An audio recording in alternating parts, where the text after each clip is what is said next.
Salut YouTube, on se retrouve sur le premier round du tournoi d'occupation de fin de saison. On est donc en C3, on est contre Dark Guard. Pour l'instant, ils n'ont pas été très actifs. Nous, on a pris quelques bases, on voit qu'il y a un gros différentiel de base. Bon, ils en ont perdu 3, on en a gagné 3 du coup. On gagne énormément plus de points, ça risque d'aller vite. Moi, j'ai fait toutes mes attaques avec le reroll Lucifer sur lequel on est, et j'ai fait quelques attaques avec le dernier reroll en date.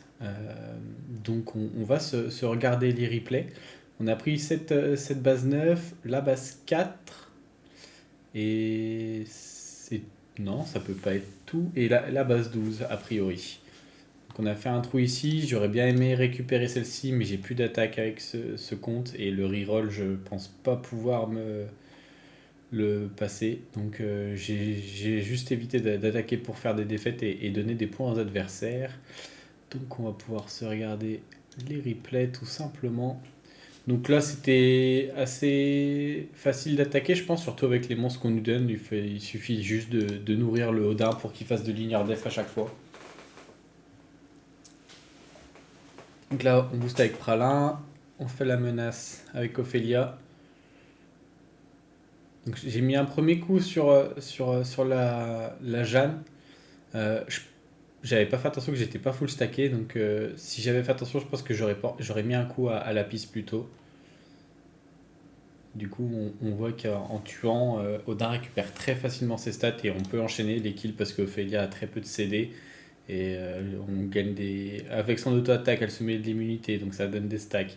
Son sort 2 met de l'invincibilité, on gagne des stacks. Son sort 3, ça met un bouclier, une menace et de l'immunité aussi, on gagne des stacks.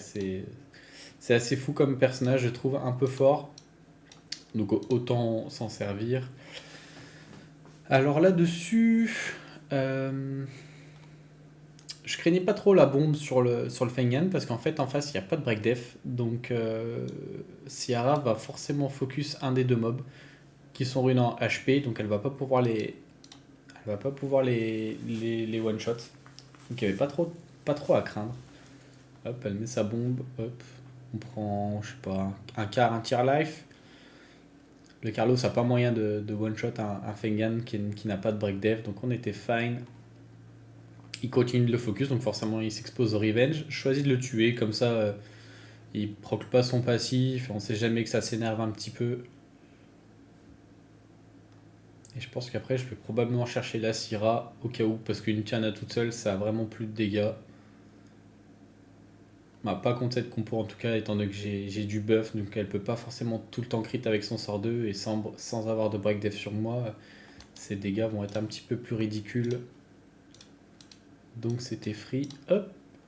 Alors ici, je mets le lead vitesse de Hikaru. Je me dis que ça me permettrait d'outspeed, mais je ne savais pas qu'il y allait avoir ou pas de l'immunité. Donc c'était peut-être pas une bonne chose. Peut-être que j'aurais pu mettre le lead raise, parce que le lead dégâts de vigueur, on s'en fout un petit peu. Ça scale def, ça scale peut-être un petit peu attaque, mais c'est pas fou. Euh, il me semble que par chance, le Poséidon a troll T1. Donc là, j'ai pas trop le choix, je vais juste endormir le Belenus. Je me fais cut par le Perna, et là, oui, il a troll, il a pas fait son sort 3, donc ça me met très très bien. Là, on va juste essayer d'aller chercher la vie du Perna en first, parce que c'est la seule sustain qu'il a. On rendort à droite. Là, je me prends le sort 3. J'ai une bonne résiste sur le Vigor. Mais l'Ikaru Revenge, forcément. Et du coup, met fin à la seconde vie pardon, du Perna. Et puis un Belenus tout seul, ça a pas moyen de me soloter, surtout que ça a beaucoup de contrôle, mine de rien. La petite fée et Lucia. Donc c'était un peu win. Ça manquait de speed, même s'il avait de l'immunité. C'était un petit peu trop lent, je pense. Alors ici, et bah ouais, c'était juste de la cleave. Je me suis servi du galion qu'on nous donne, mon propre Bernard et le Técha en triple fight. Donc je pense que je vais aller focus la Jeanne. On met tous les break dev si je dis pas de bêtises. Hop. Je pense qu'il valait mieux que j'aille focus la Jeanne parce que de toute façon j'allais mettre probablement un tiers ou Ou Midlife le Molong, il aurait probablement pas pu faire son Rs3 et j'étais fine, alors que si je la focus pas elle, elle va mettre son heal, ça va prendre un petit peu plus de temps, et je me suis dit que c'était la chose à faire, parce que tes chars sur Breakdev, ça a de gros dégâts, sachant que j'avais un buff attaque en plus. Euh, Là, je me suis dit qu'il n'y avait pas trop de sustain, mais bon, j'aurais pu peut-être faire mieux.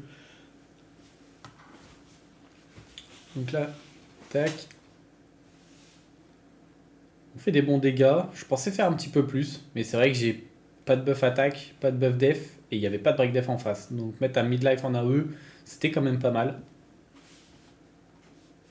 J'ai l'impression de prendre énormément de dégâts, mais en fait elle tank énormément, donc ça me met très très bien.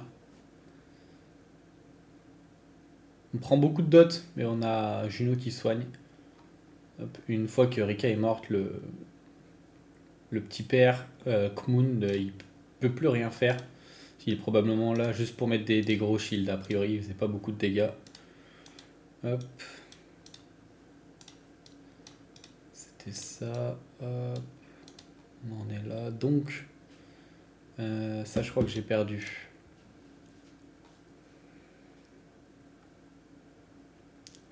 On voit pas bien. Je vais ralentir. Est-ce que je vais double ignore def là-dessus?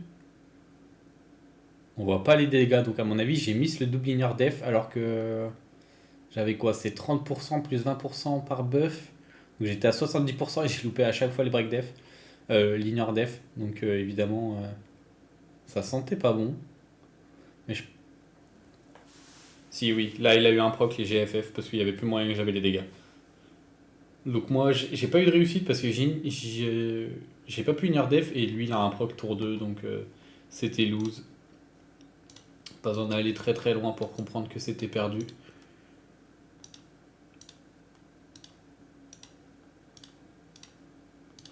Hop, c'est celui-là, c'était bien ça. Ça je crois que j'ai perdu aussi le premier coup. Je pensais faire beaucoup plus de dégâts et il faudrait que je relise le passif de Kai parce que je mettais qu'une attaque à chaque fois. Hop, hop. Là, je pensais reprendre un tour, mais j'ai pas repris de tour. Donc, il faudrait que je relise son passif, tout simplement. Je le referai peut-être après les replays avec vous. Parce que là, c'est pareil, son passif il est up, mais je ne proc pas.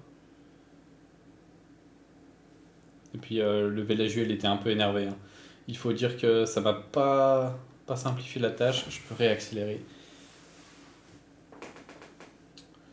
Hop. Voilà, à chaque tour il joue 3 fois donc c'est un peu compliqué. J'ai pas de break def qui peut passer parce que du coup il est perma ému. Donc pas facile là. Vous voulez pas perdre le Vélaguel.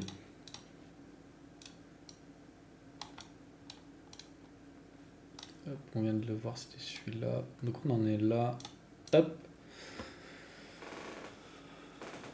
Alors le Airguard je m'en sers pour buff attaque et sustain. Je me dis qu'il faut sortir le show rapidement.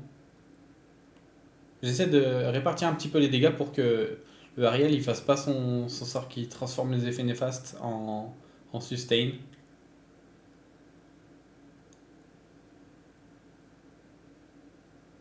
Heureusement le show est pas cap écrit parce que sinon il aurait arraché le Airguard. Là je fais péter parce que je pense que je tue. 26k à la bombe c'est pas mal. On avait buff attaque mais... Ouh je suis plus sûr qu'on avait buff attaque mais du coup ça reste pas mal. Hop et maintenant il reste plus que... Rina. Ça fait longtemps que je l'ai pas utilisé, je me rappelais plus. Heureusement la première bombe elle passe direct. J'ai du mal à mettre le break def. Elle est probablement KPRS mais il y a quelques debuffs qui passent forcément. On met la deuxième, je fais péter. Je me suis dit que j'allais quasiment tuer. Malheureusement, il reste un petit peu d'HP encore. Donc on prend le mal en patience. On place le break def. Et puis là, ça va être à coup de proc du petit péroïde.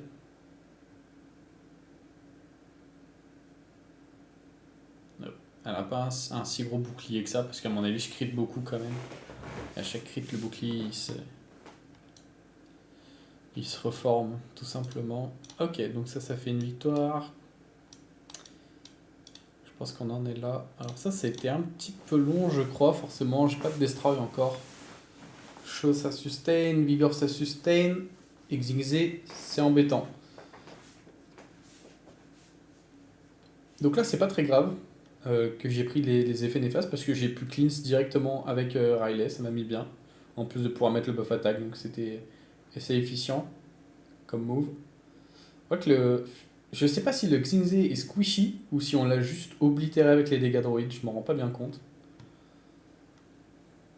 Hop, et là je me dis que je vais aller chercher la source de break def en face et que je finirai par le show tranquillement.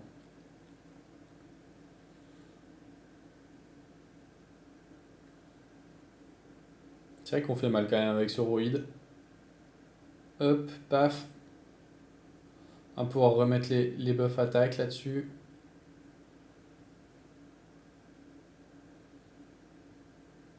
Hop, le break def passe à chaque fois, du coup on fait d'énormes dégâts. On a fait un 14k là. Ça met très très bien, c'est quand même fort ce petit roïd. En plus là il y avait le lead pardon, HP de Xingzé, du coup les dégâts étaient un petit peu boostés parce qu'il scale plus facilement avec ses HP, pardon si je dis pas de bêtises. Et bon là c'était un petit pari parce que je suis super squishy avec Ardella et Prilea. Hop, par chance il glance, parce que souvent ça c'est capé crit et du coup ben souvent ça se fait quand même arracher. Donc là je le stun, du coup son passif s'active pas, ça me met très bien, je peux le finir et Tiana tout seul, pas moyen. Donc très bien, parce que les deux là sont peut-être en... Non, je pense que j'ai utilisé la Riley qu'on nous donne avec l'event, donc elle est en violent en dur. Elle est en rapide et Aprilia par contre était en triple fight si je dis pas de bêtises. Ok. Donc on a fini les replays du reroll Lucifer. Et là, je voulais la retaper, je me suis dit qu'avec les jumelles, il y avait moyen que ça passe quand même, malgré l'immunité, je pense que ça tape suffisamment. Hop, il met le break def, pas l'immunité. Du coup, la rail absorbe tout le focus. J'ai le full buff. Là, j'ai pixel la Juno. Du coup, je suis obligé de la retaper derrière. C'est dommage. Parce que sinon, j'aurais pu la finir et j'aurais pu turn direct, mettre un break def et taper sur break def. Et le villageois mourrait T1 aussi. Ça aurait mis bien. La Riley, elle fait son job. Hein. Elle tank le focus de fou. Hop, on remet les full buffs. Ça met très très bien. Parce que du coup, Sabrina en bénéficie. Hop, là, il me laisse pixel. Hop.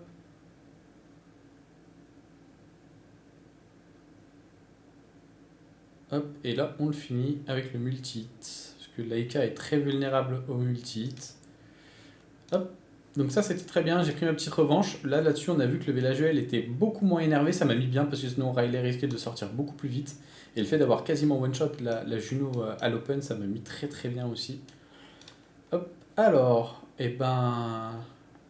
Tout à l'heure j'avais perdu. Et j'ai fait exactement la même que sur la première offense du reroll Lucifer. On va forcément focus le Eladriel qui revive. La Loussa est plus rapide, c'est pas très gênant. Hop. Là j'ai volé un buff, du coup je suis à full stack. Le Fengyan proc, mais c'est pas très grave parce que j'ai de l'immunité, il peut pas poser les break def. Et du coup il sort de l'immunité et je peux le stun avec Pralin. Et derrière on one shot le Eladriel. On le remet full stack. Hop. Et puis un Woosa tout seul. Bah, il suffit d'attendre le full stack et c'est finito. Voilà, très bien. On n'en demande pas plus. Ils nous ont gâtés avec les monstres qu'ils nous ont donnés. Parce que vous le savez peut-être pas, mais le Odin, grâce à son passif, il glance pas. Donc je peux aller taper des monstres feu et je vais quand même les ignore def en n'ayant aucune chance de glance. Donc ça met plutôt bien. Il suffit d'être assez résilient à côté. Donc pensez-y. Alors derrière, ça normalement c'est plutôt free win. Les Oritesh, ils vont mongoliser sur Camille et sur Alia. Du coup, je vais avoir tout le temps des breaks, des buffs def. Hop.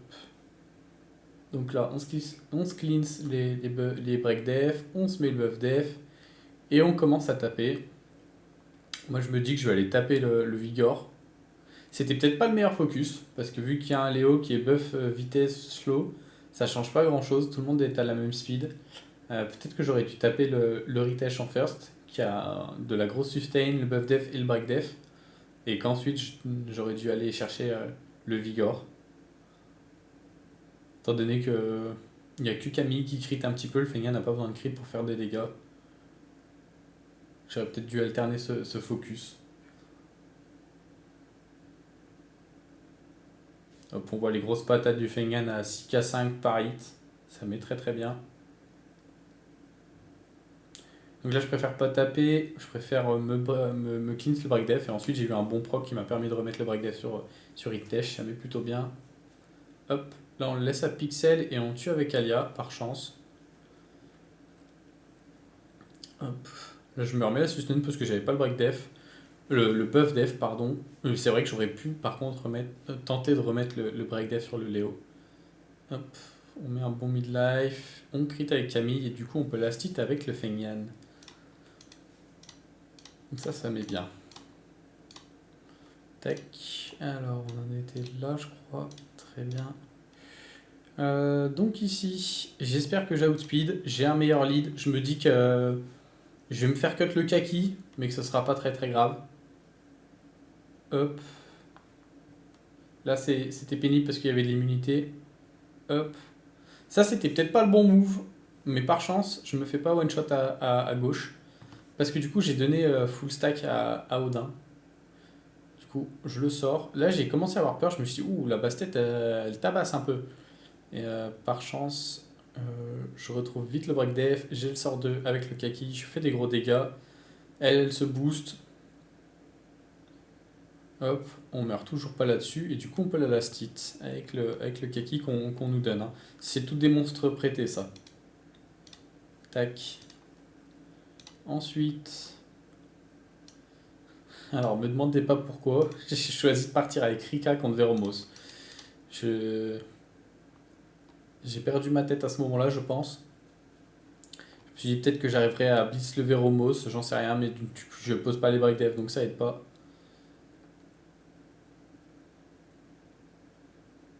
Hop, là, je choisis de healer un petit peu pour mettre la compo bien. Là, évidemment, il prend beaucoup de tours parce que il y avait beaucoup d'effets néfastes. Du coup, je turn le Lucian qui était proche de la mort. Hop, là, j'ai de nouveau la coop, on tue, et il suffit de turn le Belladéon derrière. Donc le Veromos, c'était pas très tanky, c'était peut-être un Veromos pour GB ou DB, avec probablement du dégât crit et de l'attaque. Du coup, ça m'a permis de lui faire mal assez fort. Alors ici, ça a été un petit peu compliqué, je crois. Ça a été un petit peu long. Au début, je me suis dit, il faut pas que je touche Rika et Nora parce qu'en fait, c'est ces deux-là qui vont me permettre de sustain. Donc il faut absolument que j'aille focus la Pra-A. Là, je mets le break def. Il n'y avait pas le slow, du coup, j'ai pas eu le reset ATB. Mine de rien, la Nora, elle est un petit peu pénible. Je prends des slows. Hop, je me fais stun à droite, à gauche avec le set d'Esper probablement. Donc là, son premier rêve éveillé, malheureusement. J'étais un petit peu deg.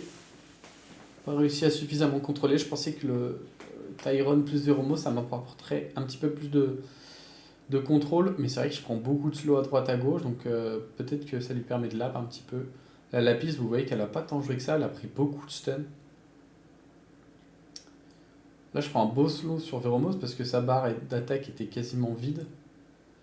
Par contre, je vais sustain de fou là-dessus sur les autres mobs. Mais je me suis dit, là, j'ai eu peur. Parce que Veromos était low. Pra a refait son sort 3. Et là, j'ai commencé un peu à flipper. Heureusement, j'avais pas trop de dots sur Veromos. Donc ça a permis de faire de la grosse sustain d'un coup. Parce que tout à l'heure, j'avais énormément de dots. Et au final, je sustainais pas suffisamment pour contrer les dots.